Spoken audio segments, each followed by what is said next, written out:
Hello and welcome to Irish Rise on Wrestling, Week 21, Part 1. I'm Sherlock, at Sherlock on Twitter. And I'm Chris Sherlock. I'm back.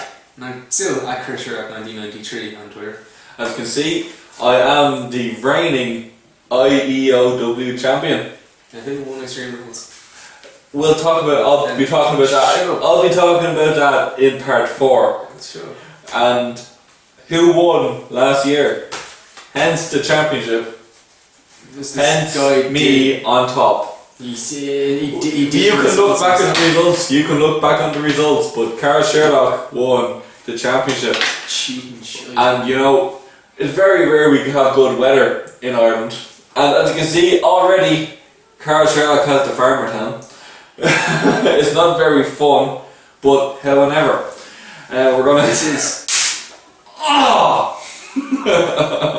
I will get him back for that.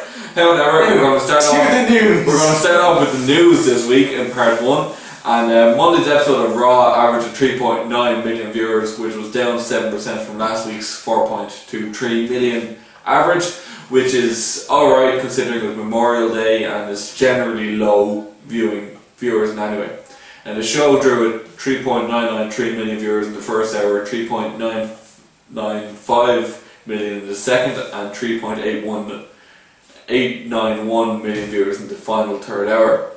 Viewership was higher from last year's Memorial Day Raw, which was about 2.7, with 3.92 million viewers, and the 2011 Memorial Day episode scored a 3.1 cable rating with a 4.7 million viewers. Apparently, Samurai Del Sol has not officially been signed by WWE yet, but as soon as the medical tests are still going through, Evolve issued a statement on Samurai this week. There are many rumours about Samurai Del Sol on WWE. He is one of the highest rising lucha stars at the minute, and will challenge open the Freedom Gate champion Johnny Gargano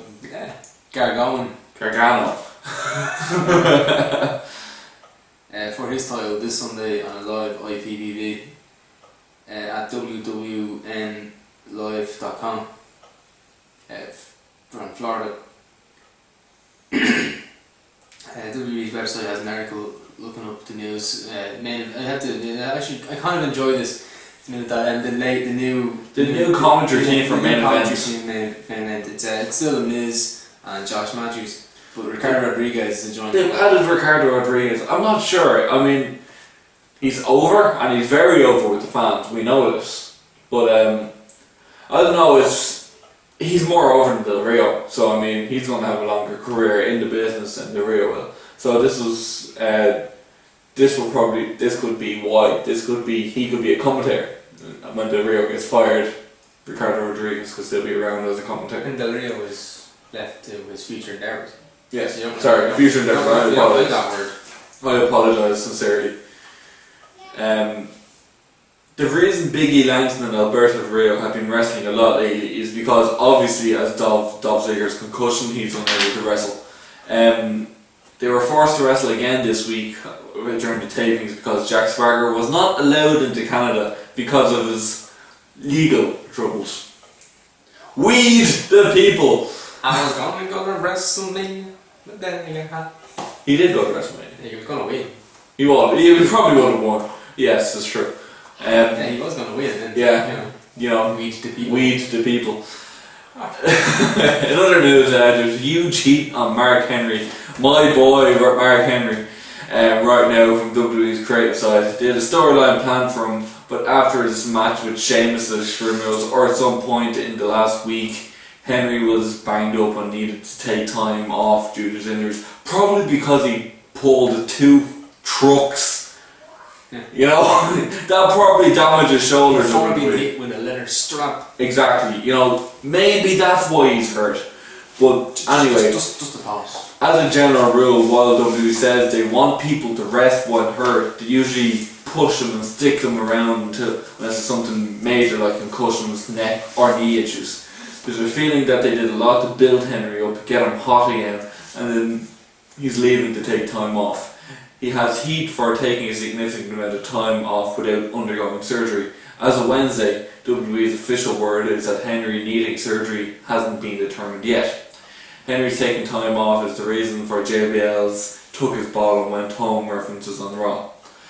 You know, I feel bad for Henry. He's only back from injury, and obviously he's been pushing himself ultra hard since to come back. And yes, he has a team, but pulling 2 trucks is going to injure the world's strongest man. Even the current world's strongest man would get injured from pulling 2 trucks. I mean, it's an incredible thing. You know, I don't know if he really pulled 2 trucks or not. You know, it wasn't. You know, WWE make world records themselves. You know, because Ryback and Mark Henry weren't really, you know, doing the weightlifting thing. They didn't really lift that amount. You know, so I'm not entirely sure if it was 2 trucks he pulled or what he did pull. But that probably did hurt him because it was at least 1 truck that he pulled. Yeah, you could see that. Someone's Mark Henry, like, kind of believe. Yeah, they're making you believe, but I mean, it's, I don't know. But anyway, they should give him a bit of a break. He's been there 17 years now. 17 years in WWE. You know, he's done whatever. He was sexual chocolate and he had sex with Mae Young. He gave birth to it. He was a father of a hand. I mean, you have to give him a bit of a break. Yes. WWE has published an article on that Kofi Kingston will undergo surgery this Thursday for an elbow injury. He'll be out of action for roughly 4 to 8 weeks. Hopefully this will be a good thing for Kofi Kingston. Yeah, when he comes back, he should finally get the push that he actually deserves. He does deserve a push, and he deserves to at least have 1 world championship in his career. And you know, coming back, I'd love to see. I know we've seen it many times before, but I'd love to see a world title match between Ziggler and Kofi. Yeah, or whoever it is at the time. Like, no, even. Well, for the 8 weeks, it's probably still going to be Dolph Ziggler. Yeah, it could very possible, or it could be Big E, but we'll get to that. In new news, WWE and Warner Brothers head to Bedrock. Warner Brothers and WWE Studios today, or earlier on during the week, they announced that they are once again teaming up. They have done Scooby-Doo in the past, which is coming out soon. This time to co-produce a Flintstones animated movie to be released in early 2015. Fred, Barney and the whole Bedrock gang join up with Vince McMahon. Guess who that is? And WWE superstars and divas including John Cena Stone and CM Punk Rock. Not even trying, are I know, not at all. As part of the very first WWE main event. WWE is a family-friendly entertainment, so partnering with Warner Brothers on Flintstones / WWE project was a natural extension from our Scooby-Doo deal, said Michael Lucy, president WWE Studios. This new animated feature allows us to show our own brand with young fans and loyal Flintstones enthusiasts alike. Warner Brothers is thrilled to continue our partnership with WWE Studios as we begin production of the latest Flintstones animated feature, said Jeff Brown. Our recent production collaborations have proved successful, and we have the utmost confidence that the latest tag team between WWE superstars and the Flintstones will deliver the same results. I somehow think Teddy Long had something to do with that. Just because, you know, tag teams. But honestly, I will watch it just because, you know, of interest. You want to cringe at how bad it's gonna be? Yeah, just like I'm gonna watch the Scooby-Doo one. You know, with Scooby, they have to go to WWE land to find WrestleMania. Yeah, and someone is trying to destroy the main event for WrestleMania, so Scooby and the gang. Is it John Cena or The Rock? No, because I'm pretty sure they destroyed the main event of WrestleMania. Well, they did, but you know they for the past 2 years. They can't. It's 3 years. Sorry, they've only done it 2 years. No, I'm sorry. Wasn't the main event 3 years ago? I don't remember. It was Cena and The Rock. That's all I can remember. It was just Cena and The Rock, and just someone else was getting pushed away. 3 years we had Cena and The Rock, as far as I'm concerned. And those 3 years you've had probably 1, maybe 2 decent WrestleMania matches. Yeah. No, there's been a few. What? Punk. Yeah, Punk and Jericho. Punk and Taker. It wasn't great. It was good. Neither was Punk, neither was Taker and Triple H last year in Hell in a Cell. They were good. It's a terrible man. match. It's end of an era. Yeah. It would have been an end of an era if neither of them came back. It would have been an end of an era if Neither of them came back. it was, WrestleMania 18 and it was The Rock versus Stone Cold Steve Austin. That was the real end of the I era. was saying end of the era. It's like Triple H and Undertaker. How many matches a day had since? Yeah, I suppose. At the end of the era, they wouldn't have come back. So True. Then about 2, maybe 3 most good WrestleMania matches. Yeah, I suppose. Yeah. There's real WrestleManias the night after. Oh, yeah, it's true. It's true. You haven't been on the shows in a while, so you haven't been here for the post Raw, WrestleMania Raw and all that. But it was the best Raw ever. Right now, there's said to be a lot of excitement within WWE and NXT, mainly surrounding Brian Wyatt and the Wyatt family. Brian Wyatt, Bray, sorry, Bray Wyatt, for those who aren't too sure, is actually Husky Harris. The former Husky Harris. We all know how much he was, destroyed by Jerry Lawler.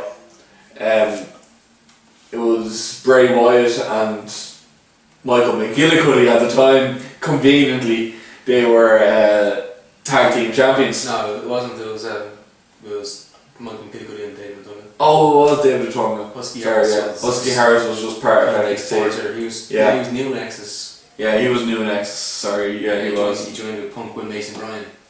Mason Ryan, that was right. With David Tonga And Michael McGillicuddy. Like, they're all part of the Nexus conveniently, and now both these guys seem to be getting a big push. Obviously, Michael McGillicuddy, Curtis Axel, which I'm loving, by the way. We'll talk about that in the next show.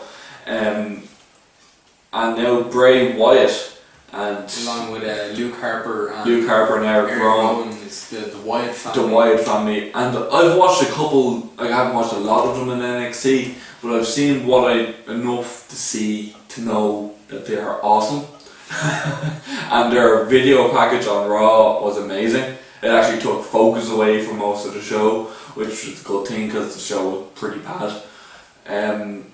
Other than The Shield and Chris Jericho's promo with Paul Heyman, if it wasn't for the Wyatt family promo and those two things, the show would have sucked.